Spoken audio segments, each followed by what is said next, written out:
अभी पिछली बार हम बद्रीनाथ धाम गए, आप में से भी बहुत सारे लोग थे वहां, और बद्रीनाथ जी का दर्शन करके हम लोग वसुधारा पे गए। हमारे संग 4-5 लोग थे, बस, ज्यादा लोग नहीं थे। पहली बार जब गए थे तो डॉक्टर साहब हमारे संग में थे, और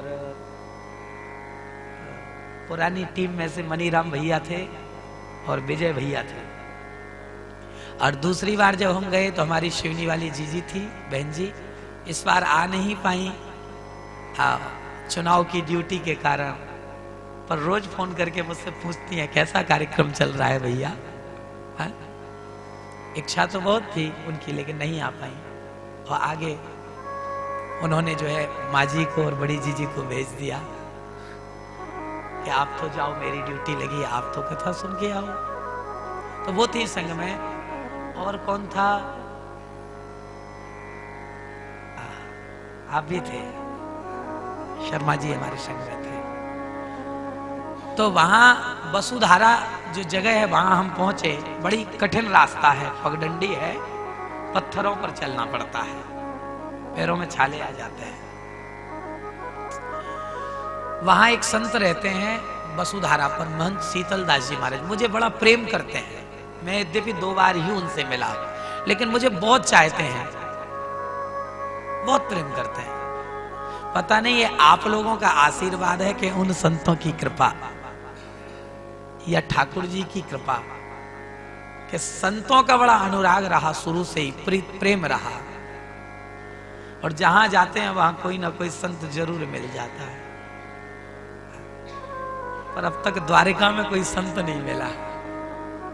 देखो अभी 3 दिन बाकी है, ऐश्वर्य की नगरी है, सही है। खैर, तो वहां महंत शीतल दास जी महाराज जी से बात हुई। उन्होंने सबको 15 मिनट के अंदर भोजन तैयार करके खिलाया। हाँ, उस पहाड़ में हम लोग स्नान करके नहीं आ पाए और भोजन तैयार, भोग लग गया। हाँ, अब हम बैठकर उनसे बात करने लगे। हमने पूछा, महाराज जी, एक व्यक्ति को कैसे मिलना चाहिए? एक व्यक्ति से कितना प्रेम उसके अंदर होना चाहिए? बोले तुम बताओ। हमने कहा क्या दूध और पानी का उदाहरण ठीक है? बोले नहीं, दूध और पानी की तरह मिलोगे तो एक बूंद खटाई गिरने पर तुम अलग हो जाओगे, इसलिए दूध और पानी की तरह नहीं मिलना।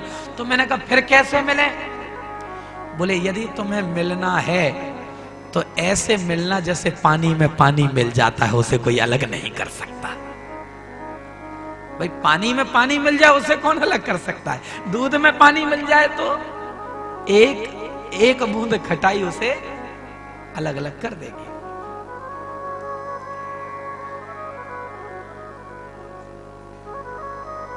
मिलो, मिलकर के जियो, मिलकर के जीना तुम्हारा जन्म सिद्ध अधिकार है।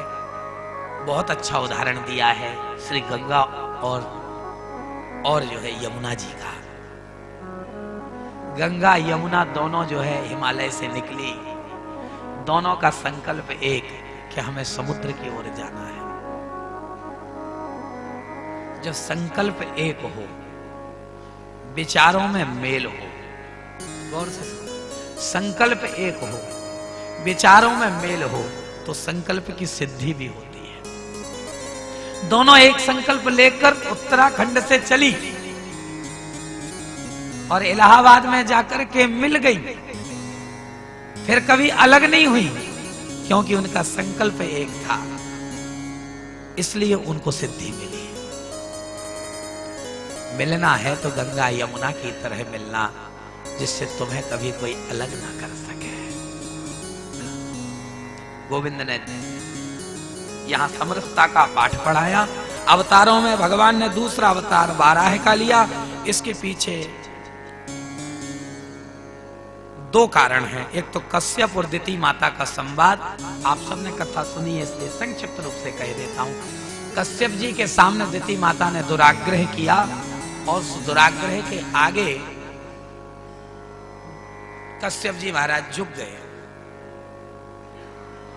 और जब कश्यप जी महाराज उस दुराग्रह के आगे झुक गए, श्राप के कारण दिति माता ने 2 पुत्रों को उत्पन्न किया और दोनों ही बड़े भारी दैत्य बने। पर ये दैत्य क्यों बने, इसके पीछे कथा आती है वैकुंठ की। सनत कुमार भगवान का दर्शन करने गए। एतौ तौ पार्षदो मह्यम जयो विजय एवचा। भगवान के 2 पार्षद हैं, जय और विजय। उन्होंने सनत कुमारों को रोक दिया। जब सनत कुमारों को उन्होंने रोका कि आप नहीं जा सकते, तो सनत कुमारों ने जय और विजय को श्राप दे दिया कि तुम हमें जाने से रोकते हो, हमें भगवान से मिलने से रोकते हो। जय और विजय, तुमने एक नहीं कई अपराध किए। बोले कौन कौन से? बोले पहला अपराध तुमने ये किया कि तुम किस ओहदे पर बैठे हो, किस जगह हो, भगवान के वैकुंठ के द्वारपाल हो तुम। तुम्हें इतनी छोटी बात नहीं करनी चाहिए। भगवान के भक्तों को भगवान से मिलने से रोकते हो। नहीं, तुमने पहली गलती करी। तुमने अपने पद की गरिमा का उल्लंघन किया। ये तुम्हारा पहला अपराध है। दूसरी गलती तुम्हारी ये कि तुमने इस जगह की गरिमा का ध्यान नहीं रखा। तुम किस जगह खड़े हो बताओ? कोई ठाकुर जी के मंदिर में खड़े होकर के यदि गाली देवे तो ये अच्छी बात है? तुम वैकुंठ के द्वार पर खड़े हो और तुम क्रोध कर रहे हो हमारे ऊपर, संतों के ऊपर। ये तुम्हारा दूसरा अपराध है। और तीसरी गलती तुम्हारी ये कि तुमने हमारी गरिमा का ख्याल नहीं रखा। अरे हम तो संत हैं, भगवान का दर्शन करने जा रहे हैं, तुमने हम ही को रोक दिया। इसलिए जाओ, तुम्हें 3 बार दैत्य बनना पड़ेगा। हा? कटाक्ष कर दिया जय विजय ने। देखो ये जीव है ना, बड़ी खराब है। एक बात ध्यान रखना, जो बड़े होते हैं उन्हें कभी भी घटिया बातें नहीं बोलनी चाहिए। जो बड़े होकर घटिया बात बोलते हैं तो उनका मोल घट जाता है। बड़े न बोलें घट वचन, घट बोलें घट बोल, और घट बोलें घट जाते हैं बड़े बड़े के मोल। इसलिए अपनी गरिमा का ख्याल रखना चाहिए। शब्द अच्छे बोलें, प्रेम के शब्द होने चाहिए। ये जीव सब कुछ करवा सकता है। कहीं मैंने पढ़ा था, जीव जोग अरु योग। ध्यान से सुनना माताओं। हाँ, जीव जोग अरु योग। जीव बहु रार बढ़ावे। रार माने लड़ाई। जीव जोग अरु योग। जीव बहु रार बढ़ावे। जीव करे उद्योग, जीव ले कैद करावे। जीव करे उद्योग, जीव ले कैद करावे। जीव स्वर्ग ले जाए, जीव स्वर्ग ले जाए।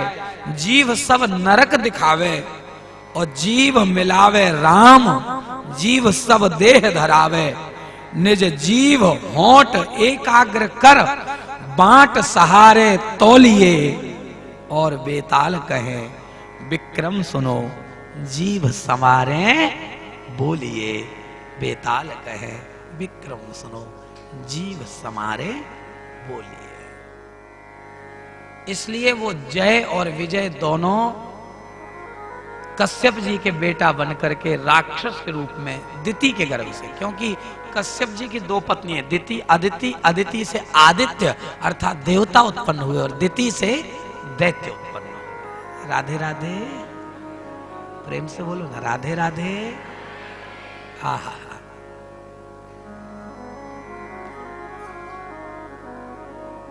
भगवान ने सनत कुमारों को वैकुंठ में प्रवेश नहीं दिया, बाहर आके दर्शन दिया। क्यों? सनत कुमार से आकर भगवान बोले, हे सनत कुमारों, क्रोध तो वैकुंठ में आकर जय विजय के ऊपर तुमने भी किया, इसलिए तुम्हें भी वैकुंठ में प्रवेश नहीं देंगे, यही दर्शन कर लो हमारा। बोले साहब गलती तो हमसे हो गई, अब हम क्या करें? अपने क्रोध का प्रायश्चित्त कैसे करें? बोले जाओ मध्य भारत में सिंध नदी के पावन तट पर जाकर तपस्या करना। वहां यदि तुम तपस्या जाकर के करोगे तो तुम्हारे क्रोध जो तुमने किया है यहाँ है उसका प्रायश्चित्त हो जाएगा।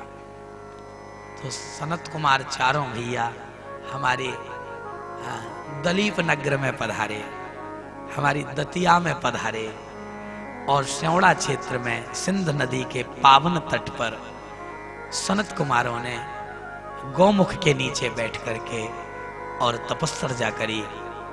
तब से सनकुआ क्षेत्र तीर्थों का भांजा कहलाया। आप दुनिया में कहीं भी चले जाओ, जैसे तीर्थ गुरु पुष्कर है, तीर्थों का राजा प्रयाग है, ऐसे ही तीर्थों का भांजा सनकुआ क्षेत्र है। देखो भांजा प्रसन्न होगा तो मामा सब अपने आप खुश हो जाएंगे। इसलिए कहीं जाना चाहे नहीं जाना, सनकुआ एक बार जरूर जाना, एक बार सनकुआ के जल में आचमन जरूर करना, एक बार सनकुआ के जल में डुबकी जरूर लगाना, ऐसा मेरा आपसे निवेदन है। ये हमारी दतिया की पहचान है। हाँ। हमारी दतिया में बहुत सारी चीजें हैं, अभी कहूंगा तो फिर कथा बहुत बढ़ जाएगी। बेरछा ये नागरी दास जी की जन्मस्थली है। बेरछा गांव है स्योड़ा के पास। नागरी दास जी वही हैं जिन्होंने भागमती बाई को प्रोत्साहित करके बरसाने का मंदिर बनवाया था। ऐसे संत हमारी उस भूमि में प्रकट हुए हैं।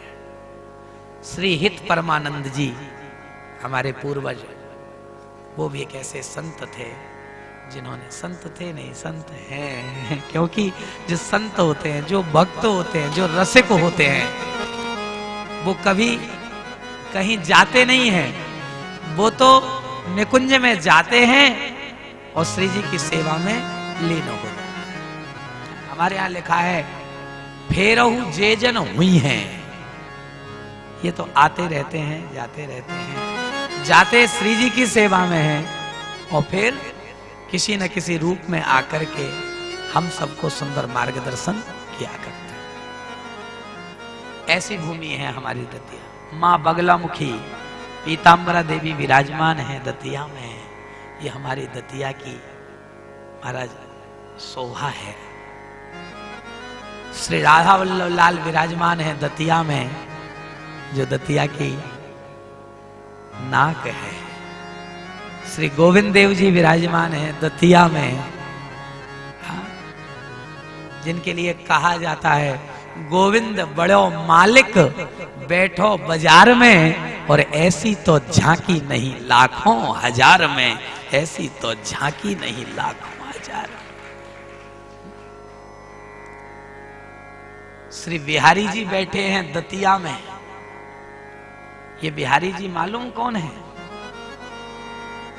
ये बिहारी जी बिहार घाट वृंदावन से प्रकट हुए हैं। दतिया की एक रानी थी, उन्होंने यमुना में इनको प्रकट किया था और लेकर के आई थी। पर ये ठाकुर जी किसके हैं? ये ठाकुर जी श्री चतुर चिंतामणि जी के हैं। चतुर चिंतामणि जी एक बाबा हुए हैं, नागा बाबा उनको कहते थे ब्रज में। ये कथा बड़ी सुंदर है, आप लोग सुन लो 5 मिनट में। हाँ? तो श्री चतुर चिंतामणि जी बिहार घाट में ही रहते थे। ध्यान से सुनना। और ब्रज 84 कोस में एक जगह है नागा जी की कदम खंडी। जिन्होंने 84 कोस की यात्रा करी है उनने दर्शन किया होगा, और जिनने नहीं किया उनको मैं इसी 2015 में नवंबर दिसंबर में ले जाने वाला हूं, चिंता मत करना। चलोगे ना? ठीक है। तो नागा जी का एक, ध्यान देना, नागा जी का एक नियम था, चतुर चिंतामणि जी का एक नियम था। वो जो है 84 कोस की परिक्रमा करते रहते थे हर समय। एक दिन की बात है, परिक्रमा कर रहे थे, उनकी लंबी लंबी जटाएं थी। ठाकुर जी उनके संग क्रीड़ा करते थे और उनकी वो लंबी लंबी जटाएं नीचे छहर रही थी। और श्री चतुर चिंतामणि जी जब वहां से निकले तो करील की झाड़ियों में उनकी जटाएं उलझ गई।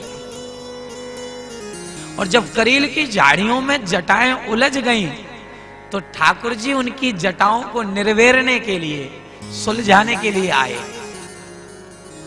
और ठाकुर जी चतुर चिंतामणि जी नागा बाबा से कहने लगे, ए बाबा जी आपकी जटाएं मैं सुलझा दूं? बोले नहीं, हाथ मत लगाना मेरी जटाओं को कन्हैया। बोले क्यों? बोले मेरी जटाएं तो वही सुलझाएगी जिसने मेरी जटाओं को उलझाया है। बोले वो कौन? बोले हमारी लाडली, हमारी प्राण प्रिया, हमारी किशोरी, हमारी स्वामिनी श्री राधिका रानी। तुमसे नहीं सुलझवाना। तो कहते हैं श्री प्रिया जी को वहां उस समय प्रकट होना पड़ा और श्री नागा जी की जटाओं को प्रिया जी महारानी ने, आज लाडली महारानी ने, आज लालजू के संग मिलकर के उनकी जटाओं को सुलझाया है।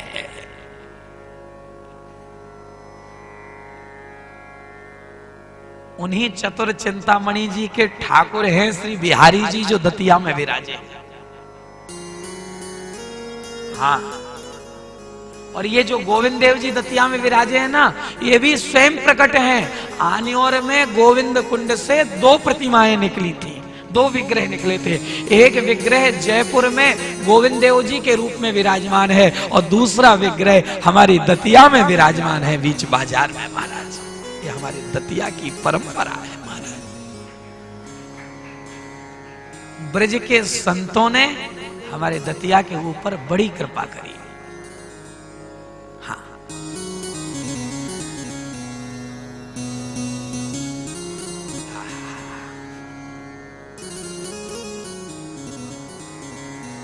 दतिया की जो महारानियां हुई हैं वो सब राधा वल्लभ लालजू की अनन्य सेविकाएं रही। अनन्य राधा वल्लभी संप्रदाय की अनन्य भक्त बनी। आपने राधा वल्लभ लाल जी का पुराना चित्र आप में से बहुत सारे लोगों ने देखा होगा। एक पुराना चित्र है, बहुत पुराना चित्र, शायद श्री दमेले जी के यहां वो चित्र है जिसमें ठाकुर जी के नेत्र श्वेत दिख रहे हैं और ठाकुर जी के कंठ में बहुत सारी मालाएं हैं। मोतियों की सेवा है, बहुत बड़ी, बहुत भारी सेवा है, जिसमें एक केले का पत्ता ऊपर से ठाकुर जी के ऊपर से झुक रहा है। उसमें ठाकुर जी ने जो श्रृंगार पहना हुआ है वो दतिया की महारानी के द्वारा ही श्री राधा वल्लभ लाल जी को भेंट किया गया था। ये हमारी दतिया की परंपरा है। लघु वृंदावन कहा जाता है, आज से नहीं, बरसों से।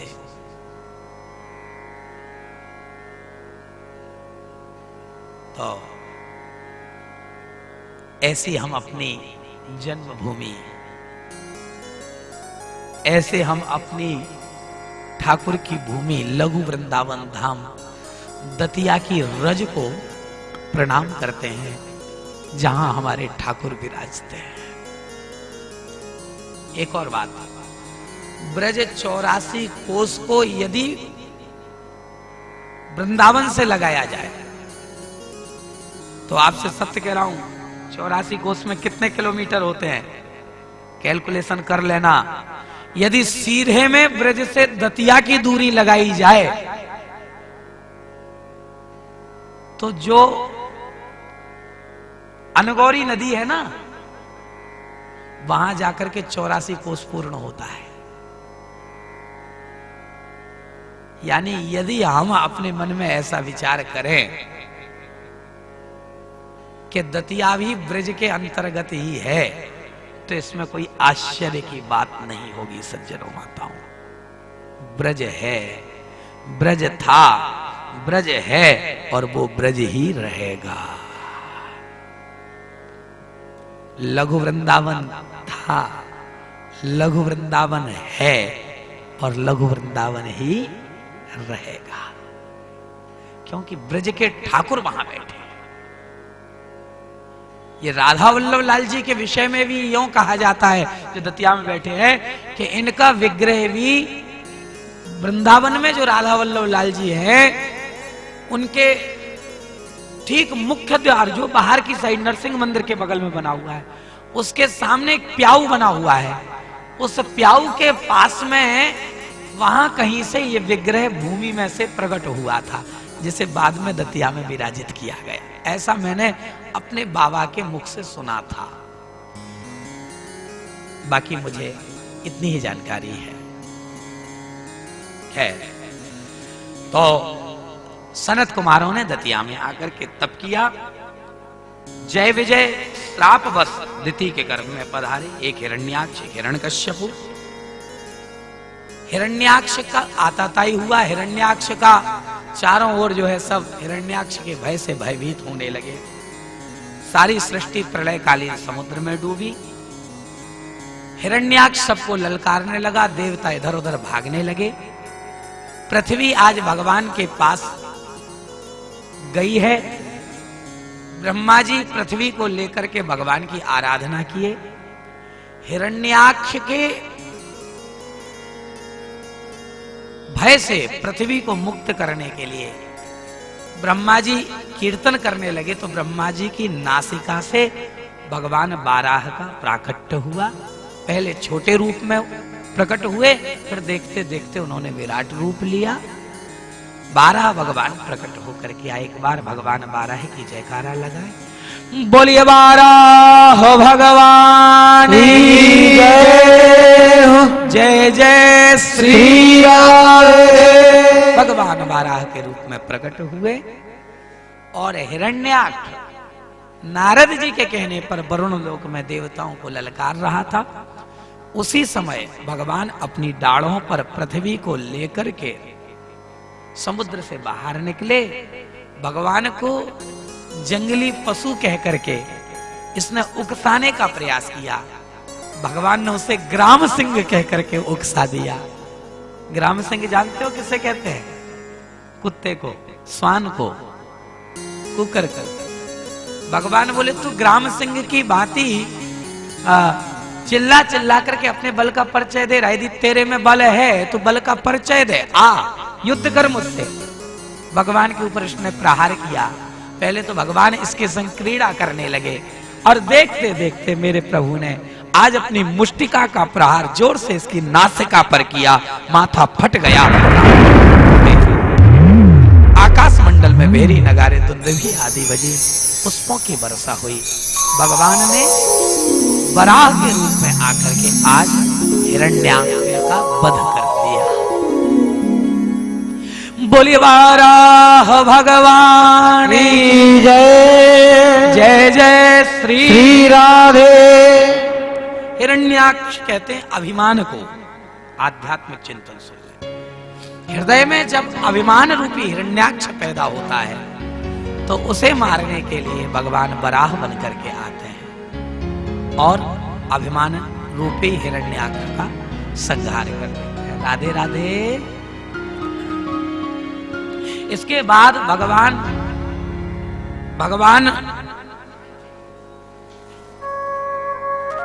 ने पृथ्वी को वृंदावन का दर्शन कराया।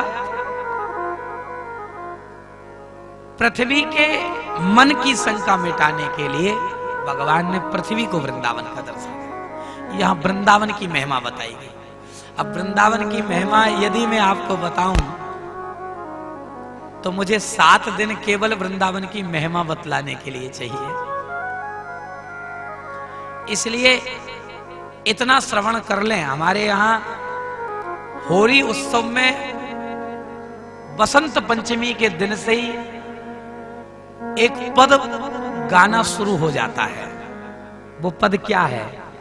प्रथम यथा मति प्रणव श्री वृंदावन अति रम्य। सबसे पहले श्री वृंदावन को हम प्रणाम करते हैं। प्रथम यथा मति प्रणव, हम अपनी मति से प्रणाम करते हैं। किसे? श्री वृंदावन अति रम्य। एक श्लोक में वृंदावन की महत्व को समझ लें। श्रीमद् राधा सुधा निधि में श्री हिताचार्य महाप्रभु ने, श्री हरवंश चंद्र महाप्रभु जी ने स्पष्ट रूप से कहा है, श्री राधा कराव चित पल्लव वल्लरी के,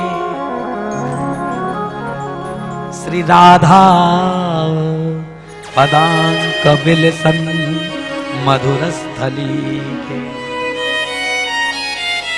श्री राधा यशो मुखर मत्त खगावली के, श्री राधा विहार विपिने रमता मनो में, श्री राधा विहार विपिने रमता मनो। वृंदावन कैसा? श्री राधा कराव चित पल्लव वल्लरी के, जहां वल्लरी यानी लताओं के जो पत्ते हैं, जो प्रिया जी के करों के द्वारा स्पर्श किए हुए हैं,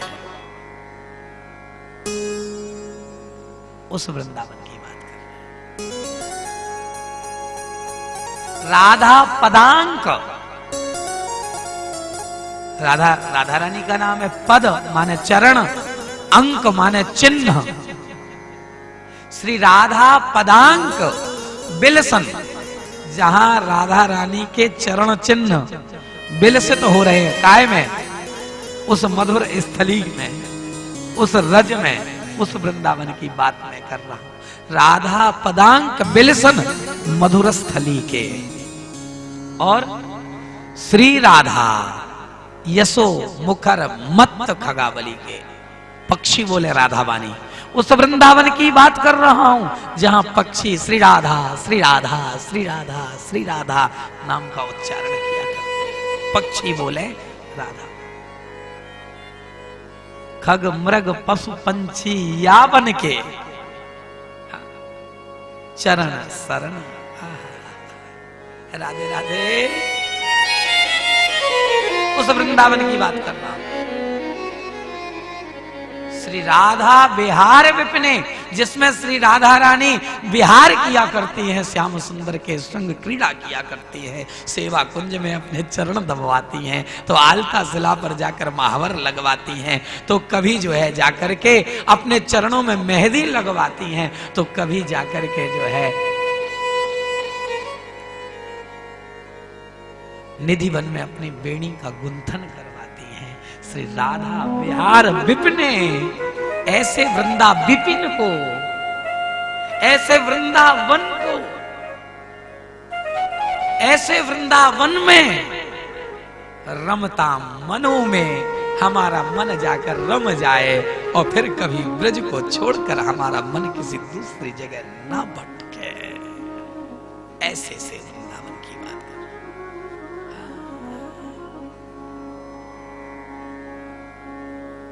प्यारी लागे श्री वृंदावन की धूर, राधेजू रानी मोहन राजा और राज्य सदा भरपूर, प्यारी लागे श्री वृंदावन की धूर। उस वृंदावन की बात करना